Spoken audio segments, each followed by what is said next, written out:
सहनावतु सहनौ भुनक्तु सह वीर्यं करवावहै तेजस्विनावधीतमस्तु मा विद्विषावहै। ॐ शान्ति शान्ति शान्तिः। इसमें नारद सनत कुमार का जो संवाद है, क्योंकि नारद को आत्मवेत्ता बनने की अभिप्सा है, शब्द तो जानता है लेकिन उसको ब्रह्मविद या आत्मविद बनना है, ये अभिप्सा है उसकी।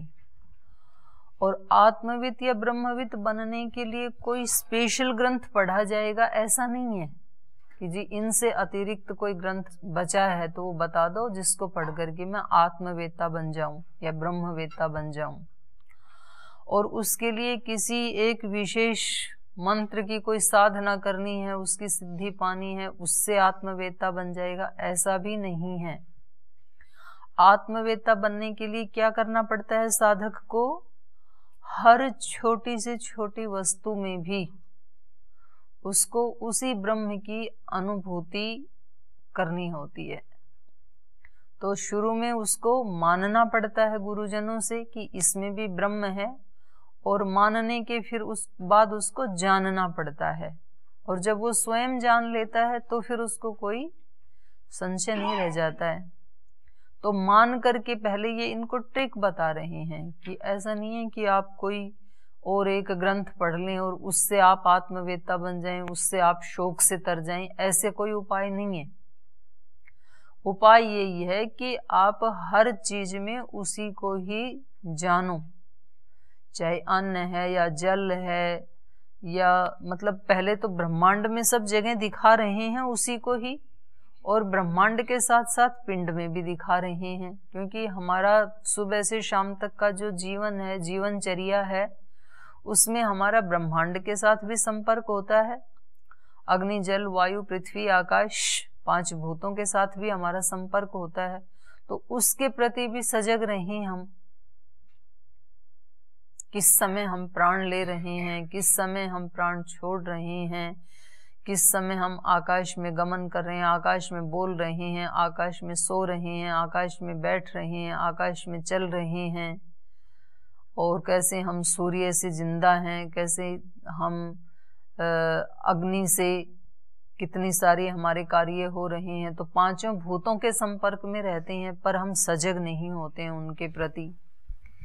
और इतना सा भी जान लें कि इनका है हमारे जीवन में महत्व, तो भी उसकी तह तक नहीं जा पाते हैं कि वास्तव में इसके पीछे भी कौन है। ये जो सूर्य जल रहा है इसके पीछे भी कौन है, किसकी शक्ति से ये जल रहा है, किसकी शक्ति से ये वायु बह रहा है, ये सब किसने बनाया। तो वहां तक हमारी नहीं होती है अनुभूति। और ऐसे ही फिर पिंड में विचार से लेकर के, संकल्प से लेकर के, भाव से लेकर, स्मृति से लेकर, तो एक एक हमारी क्रिया की तरफ, वाणी से लेकर, शब्दों से लेकर, खाने से लेकर, अन्न से लेकर, जिसको खा रहे हैं उस अन्न से लेकर, फिर वो अन्न भी कैसे पैदा हो रहा है उस जल से लेकर, फिर वो जल भी कैसे पैदा हो रहा है उस तेज को लेकर। तो ऐसे हर समय ब्रह्मचारी होता ही वो है जो हर समय ब्रह्म में विचरण करता है।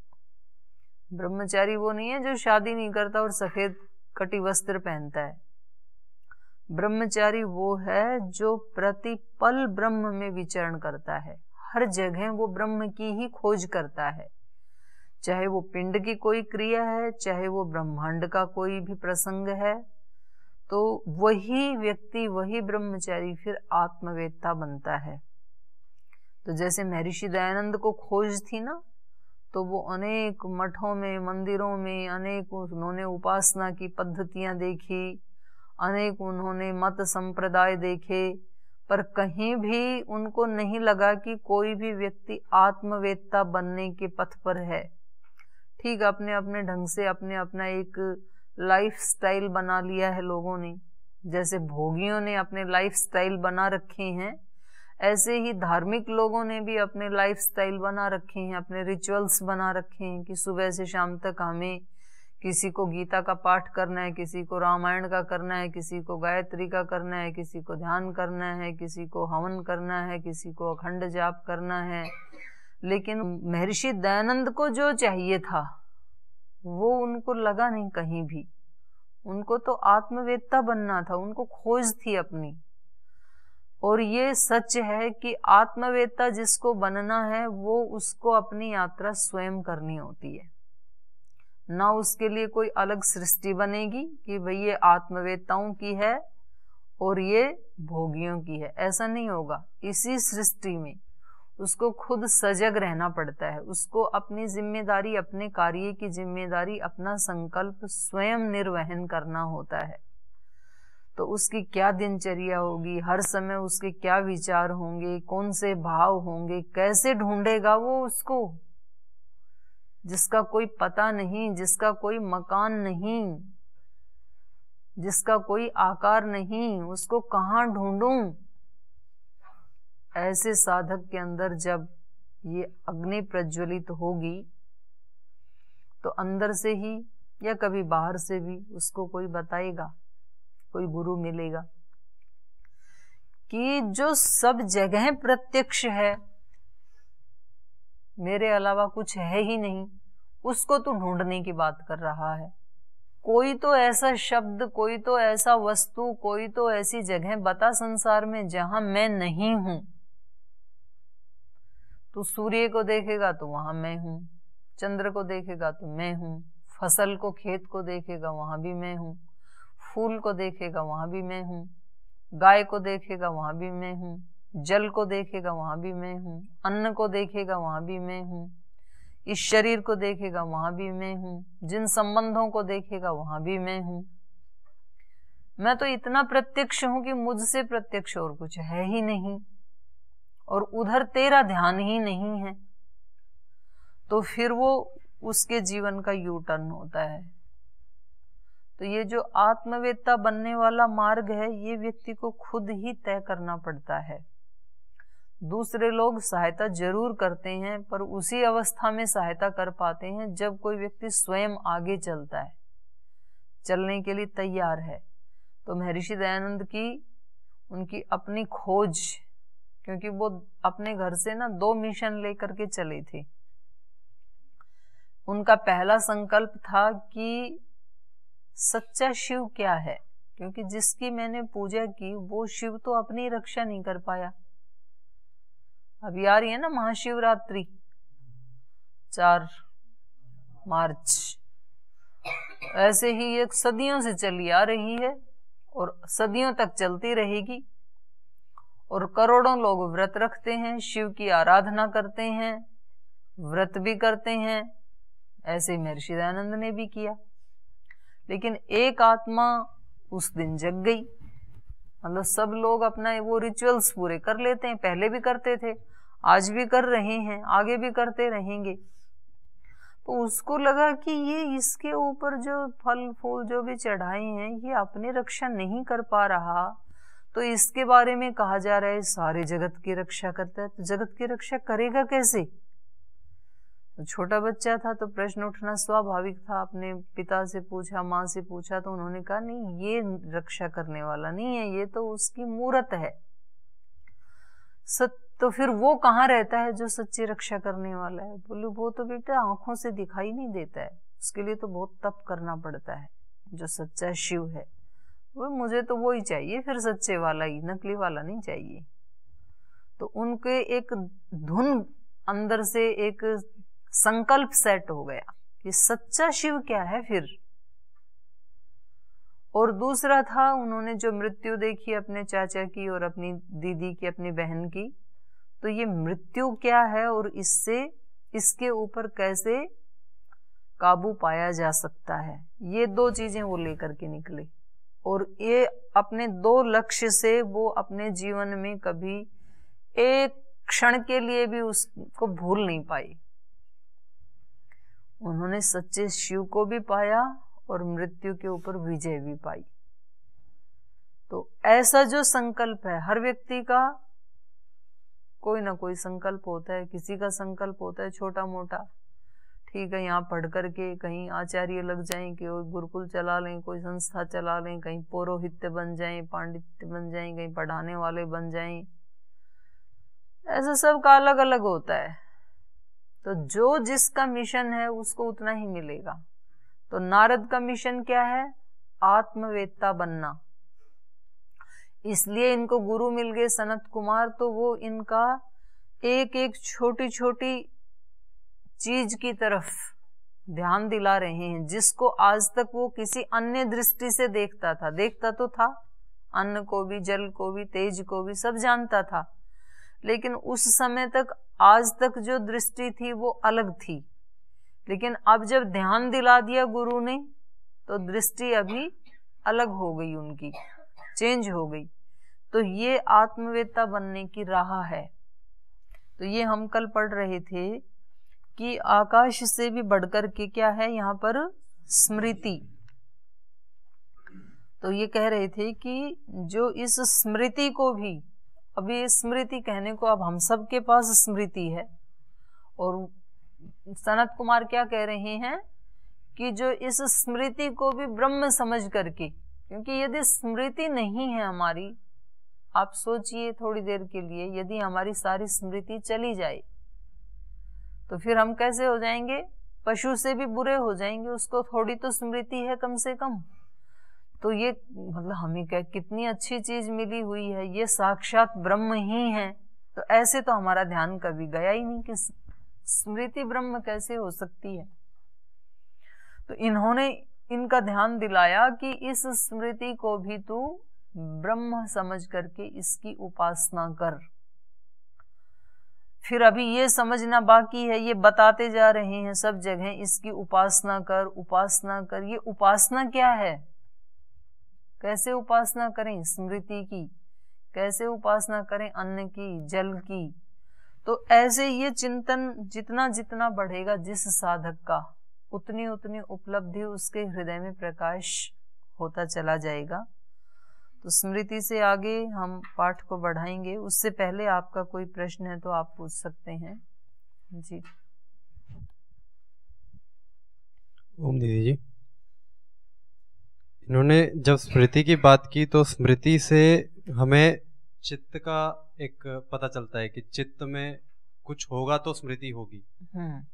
लेकिन इन्होंने चित्त को इतना ऊपर बता दिया है, और उसके बाद फिर स्मृति का अभी वर्णन आ रहा है। बहुत बीच में बहुत सारी, जैसे ध्यान, विज्ञान, बल, अन्न, जल, तेज, आकाश, ये सब आने के बाद फिर स्मृति की बात कर रहे हैं। तो स्मृति को इतना ज्यादा मतलब ऊपर क्यों दिखाया, जबकि ये तो होती चित्त में ही है? चित्त में तो होती है, लेकिन चित्त भी तो फिर आकाश में है।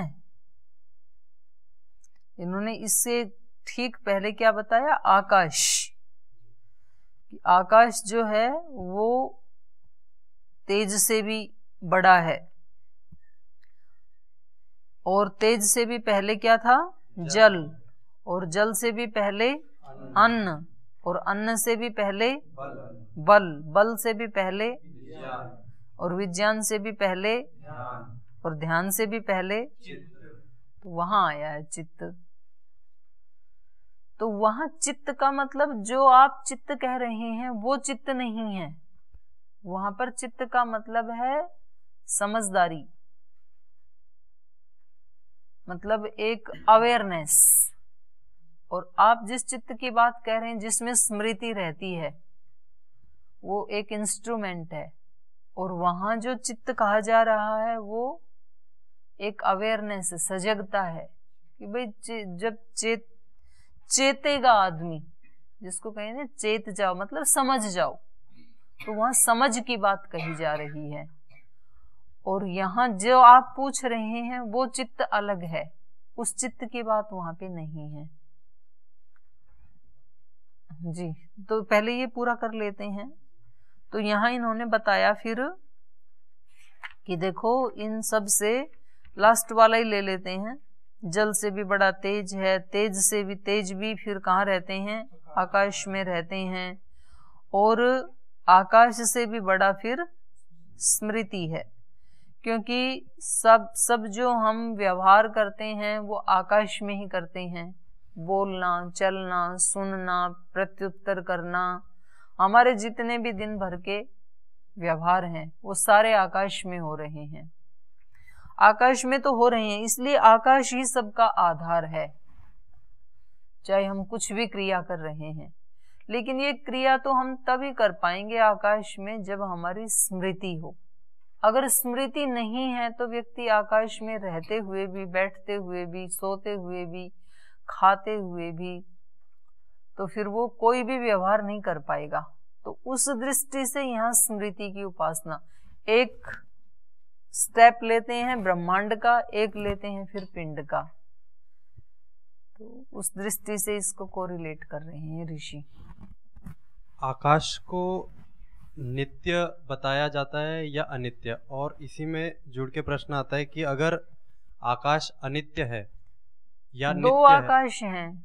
एक जो पंचभूत वाला आकाश है वो तो अनित्य है, वो तो सृष्टि के प्रलय के समय 5 भूत नष्ट होंगे, वो भी नष्ट हो जाएगा।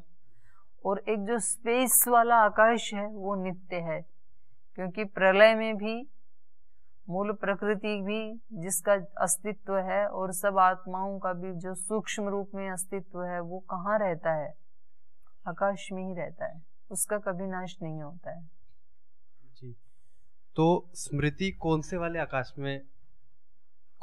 आकाश को यहाँ पे बताया और किस आकाश से स्मृति? पंचभूत वाले को बताया यहाँ पे।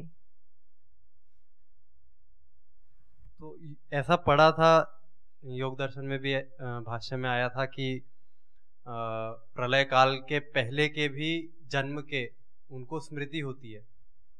तो ये जब उस आकाश में वो तो रहता ही नहीं है, तो फिर कैसे होगा? नित्य आकाश तो रहता है ना, लेकिन और सूक्ष्म जो संस्कार हैं हमारे वो उसी में ही तो रहते हैं, उस आकाश में ही तो रहते हैं। आत्मा के साथ जो सूक्ष्म शरीर है, भूत तो नष्ट हो गए, लेकिन संस्कार जो हैं, जो हमारा सूक्ष्म शरीर वो तो आत्मा के साथ रहता है, संस्कार भी सारे रहते हैं। और वो सब आत्माओं के संस्कार मूल प्रकृति में लीन होते हैं। और फिर जो बनेगा तो स्मृति तो वैसे ही रहेगी। स्मृति आकाश में नहीं रहती ना, स्मृति तो चित्त में रहती है। जैसे इन्होंने बताया कि उनको मतलब पहले प्रलय के पहले के काफी जन्मों का भी। इसको ज्यादा क्रिटिकल मत बनाओ, इसको इतना ही रखो कि हमारे जो भी व्यवहार होते हैं वो सब किस में होते हैं? आकाश में होते हैं।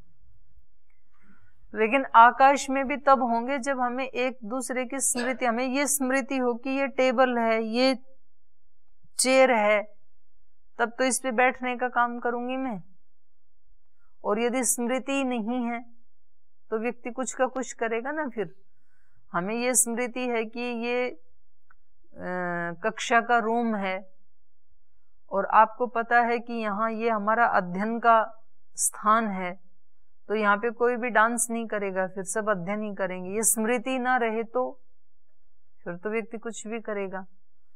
तो स्मृति जो है वो उससे भी सूक्ष्म है। तो केवल आकाश तो अपने आप में महान है ही, क्योंकि सब कुछ आकाश में ही स्थिर है, सब कुछ उसी में ही हो रहा है, वो तो आधार है ही। पर ये स्मृति उससे भी सूक्ष्म है। तो ऐसे सीधा सीधा कोई रिलेशन नहीं है आकाश का और स्मृति का, पर व्यवहार की दृष्टि से उसका संबंध बता रहे हैं। तो इसमें अनित्य वाला आकाश लिया है इन्होंने। ये तो अनित्य वाला ही आकाश है जिसमें हम व्यवहार कर रहे हैं। ओम प्रणाम दीदी जी। कल का जो ध्यान का विषय है, ध्यान के विषय में प्रश्न था, तो उसमें कहा गया है कि जो धारणा है उसकी एकतांता को ध्यान कहा गया है। धारणा की नहीं, प्रत्यय की। ज्ञान की, प्रत्यस्य एकतांता, जो जहाँ पर चित्त को अपना धारणा में भी वही होता है। तो उसको हम कैसे एक स्थान पे जो है अपनी सारी चेतना को फोकस किया जाता है। जैसे टॉर्च की लाइट डालते हैं ना, तो एक ही जगह जाती है, जहां हमने डाली वो चीज दिखाई देगी, इधर उधर की दिखाई नहीं देंगी। तो ऐसे ही अपना जो आत्मा का जो प्रकाश है, जो चेतना है, उसको एक स्थान के ऊपर ही फोकस कर दिया जाता है, बाकी पूरा शरीर शून्यवत होता है। तो उसका नाम धारणा है। और उसकी ही फिर अगली स्थिति जो है वो फिर ध्यान है। तो उसमें अपने शरीर का भान होता है। करके देखो, जैसे प्रैक्टिकल है सारा। ये जो त्राटक है, इसमें भी ऐसा ही ध्यान का ही रूप है वो, एकाग्रता बढ़ाने का साधन है त्राटक, क्योंकि ध्यान में एकाग्रता होनी चाहिए ना। एकाग्रता के बिना तो योग में प्रवेश ही नहीं होगा। पहले सूत्र में हमने पढ़ा था ना कि चित्त की जो 5 भूमियां हैं, उनमें पहले की जो है क्षिप्त, विक्षिप्त और मूढ़, तो वो तो आउट हो गई वैसे ही। तो ध्यान के लिए तो 2 ही बची, एकाग्र और निरुद्ध। तो एकाग्रता से तो ध्यान शुरू ही होता है। तो अब एकाग्रता के लिए जितने भी उपाय हैं, तो एक ही उपाय नहीं है केवल त्राटक ही। जप करना भी उपाय है, त्राटक भी उपाय है, प्राणायाम भी उपाय है। तो वो बताए ही है वहां पर बहुत सारे उपाय, सारे एकाग्रता को बढ़ाने के लिए ही है। ये जो तदेवार्थ मात्र निर्भासम स्वरूप शून्य में समाधि, तो यहाँ पर अर्थ शब्द किस चीज को कह रहे हैं? जिस पे उसने संयम किया है, जिस अर्थ को वो जानना चाहता है समाधि के माध्यम से, जिस पदार्थ को जानना चाहता है वही अर्थ है वहां पे। तो उसको केवल वही आभासित होगा, बाकी का कुछ उसको होते हुए भी उसको आभासित नहीं होगा। अपने मन, बुद्धि, शरीर किसी का भी उसको नहीं ध्यान रहेगा। ओम दीदी जी मेरा 2 क्वेश्चन है। एक तो जो अभी विशाल जी ने पूछा, इसमें मेरा क्वेश्चन है कि मन और चित्त के लक्षण क्या है। जैसे मैंने मन से सुना था कि मन के 3 लक्षण बताए गए थे, स्मृति, विस्मृति और चंचलता। तो इसमें चित्त को कैसे देखेंगे, इसके लक्षण क्या है?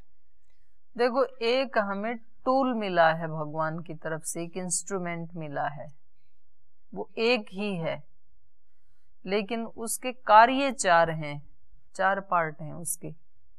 मन, बुद्धि, चित्त और अहंकार, ये 4 उसके भाग हैं।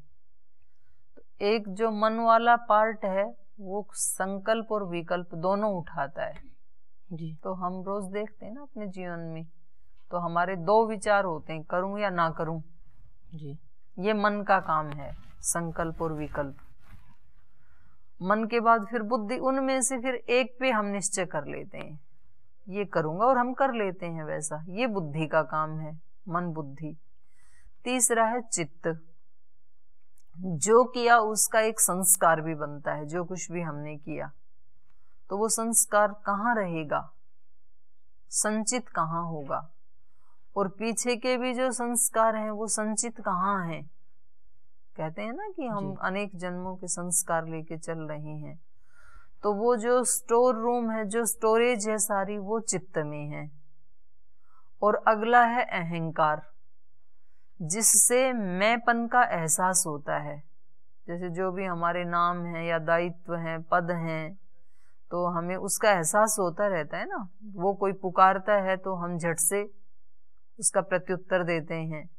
तो ये जो अनुभूति जिससे होती है उसको अहंकार कहते हैं। तो ये है एक ही, कार्य में भेद है, उसके कार्य अलग अलग हैं, एक ही यंत्र के। इसमें 4 भाग बन गए। इसमें जो स्मृति का वर्णन है, तो ये मन से ही रिलेटेड है। हाँ, स्मृति तो वहीं रहती है। अच्छा, दूसरा क्वेश्चन यह है कि जब आप कल पढ़ा जल से बड़ा तेज है, तो प्रश्न तो नहीं, इसमें मैंने चिंतन किया कि जो आज का सिद्धांत है, वायु कैसे चलती है, वायु दाब, निम्न प्रेशर, हाई प्रेशर, तो इसमें यही सिद्धांत यही दिया कि वायु पहले गर्म होती है फिर ऊपर उठती है, फिर आकाश को तपाती है। तो जो हमारा वायुमंडल वो डायरेक्ट सूर्य की रोशनी से, तेज है वो वायु के को साथ लेकर के ऐसे। हाँ, उसमें ये सिद्धांत जो आज का पढ़ाते हैं कि वायुमंडल ऐसे नहीं गर्म होती है। सूर्य का प्रकाश पृथ्वी को छूता है, स्पर्श करता है, तो पृथ्वी पहले गर्म होती है। उस गर्म पृथ्वी के संपर्क में वायु आती है, तो वायु गर्म होकर हल्की होती है। तो जैसे हल्की चीज ऊपर उठ जाती है तो वायु ऊपर उठती है, तब ऊपर जाने के बाद वायुमंडल को गर्म करती है और ऊपर उठती है, तो ठंडी होने के बाद फिर नीचे आती है भारी होने से। तो ये एक सिद्धांत ये देखा जाता है आज के विज्ञान में। तो वही मैं कल सोच रहा था कि ये सिद्धांत जो आज का चल रहा है इससे रिलेटेड है, और इसी सिद्धांत पे नल से जो पानी निकलता है इसी सिद्धांत वायुदाब पे ही है। तो पहले ही तो ये उपनिषद में विज्ञान है, ऐसा मान सकते हैं अगर आपका उससे ठीक संपर्क हो रहा है। क्योंकि साइंस के का जो सिद्धांत है उससे तो मैं परिचित नहीं हूँ कि वो ऐसा ही है या इससे अलग है, लेकिन आप जैसे बता रहे हैं, आप जो जानते ऐसा मैंने हैं, पढ़ा है और ऐसा ही यदि है तो फिर निश्चित रूप से फिर उसकी टैली हो रही है। तो ये पूरा सिद्धांत ही आजकल विज्ञान का कि निम्न जो वायुदाब हल्कियों के ऊपर उठेगी, भारी चीज फिर नीचे ही आती है, ये सिद्धांत ही है। तो ऊपर से नीचे की ओर वायु चलती है, और हवा की गति भी भारी से मतलब निम्न उच्च वायुदाब से निम्न प्रेशर की ओर ही बढ़ती है। जैसे मोटा आदमी निम्न पतले आदमी को ढकेल देगा, तो यही सिद्धांत है। कभी भी पतला आदमी मोटे आदमी को नहीं ढकेल सकता। तो ये सिद्धांत मुझे इससे मैंने चिंतन किया तो मुझे ध्यान आया कि जी नहीं, अभी तो आप वैशेषिक दर्शन और पढ़ेंगे तो आपको और पूरा स्पष्ट हो जाएगा। ये साइंस ही है, विशुद्ध साइंस ही है। धन्यवाद। हो गया? इधर दो राम प्रवेश जी, आपका प्रश्न मैंने पूछा, उसमें ना जो उन्होंने उत्तर दिया आचार्य जी ने,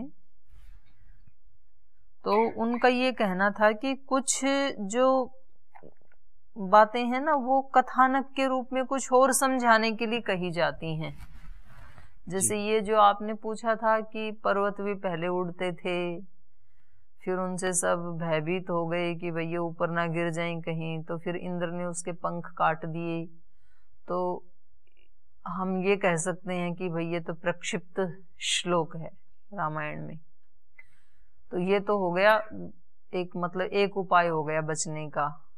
लेकिन उन्होंने बताया कि ऐसे संस्कृत साहित्य में अन्य जगह भी वर्णन आते हैं, केवल रामायण में ही नहीं, पुराणों में भी ऐसा वर्णन आता है और संस्कृत साहित्य में भी आता है। तो फिर कितना प्रक्षिप्त मानेंगे? तो फिर उसका उत्तर ये है कि कुछ प्रसंग जो हैं वो कथानक वो कुछ और समझाने के लिए दिए जाते हैं। जैसे हम हिंदी में भी प्रयोग करते हैं, हम बोलते हैं कि टेढ़ी खीर, तो वहाँ खीर से कुछ लेना देना नहीं होता है, और ना खीर अपने आप में टेढ़ी या सीधी होती है। तो वो कुछ और की जगह इशारा कर रही है, किसी कठिन काम को करने के लिए बोला जाता है कि भाई इसको करना तो टेढ़ी खीर है। तो ऐसे ही संस्कृत में भी, तो जब वहां पर वर्णन किया गया है कि पहले जो पर्वत थे वो उड़ते थे, तो वहां पर्वत से एक तो पर्वत को गोत्र भी कहा जाता है संस्कृत में। गो मतलब पृथ्वी और त्र मतलब उसकी रक्षा करने वाले। तो जो पर्वत हैं वो पृथ्वी की रक्षा करने वाले हैं, क्योंकि पृथ्वी की जो बहुत लिक्विड अवस्था थी उसी में से तो लिक्विड से ही तो ये भी बन के आए ना पर्वत भी। तो ये जैसे ठंडे हो गए, तो अगर ये नहीं होते तो वो उसको यजुर्वेद का वो मंत्र बता रहे थे कि ये पिलपिली थी पहले, वहां पर मंत्र आता है यजुर्वेद में। तो इन पर्वतों ने उसको वायु को रोक के बारिश करके उसको कठोर करने में सहायता की। तो चलो ये तो एक अलग प्रसंग हो गया। तो पर्वतों को गोत्र भी कहते हैं। वो जो बता रहे थे उनका ये था कि ये जो वर्णन है कि पर्वत उड़ते थे, तो वहां पर्वत का मतलब है विशालकाय। उस समय कुछ विशालकाय शक्तियां इधर उधर घूमती रहती थी और सब उससे भयभीत रहते थे कि भाई पता नहीं ये कब हम इसके टारगेट बन जाएं। तो फिर इंद्र ने उनके पंख काट दिए। तो अब ये जो विशालकाय आज की भाषा में यदि हम देखें तो हम उनको आतंकवादी कह सकते हैं, उस समय की भाषा में कहें तो उनको असुर कह सकते हैं, जो विशालकाय होते हैं, और वो इधर उधर घूमते रहते हैं। तो सब लोग उनसे आतंकित रहते हैं कि भाई पता नहीं ये कब हम इसके टारगेट बन जाएं, ये कब किसको उड़ा दें। तो फिर इंद्र ने क्या किया, उनका पंख काट दिया। तो इंद्र कहते हैं राजा को और इंद्र कहते हैं आत्मा को, दोनों के लिए इंद्र शब्द का प्रयोग किया जाता है।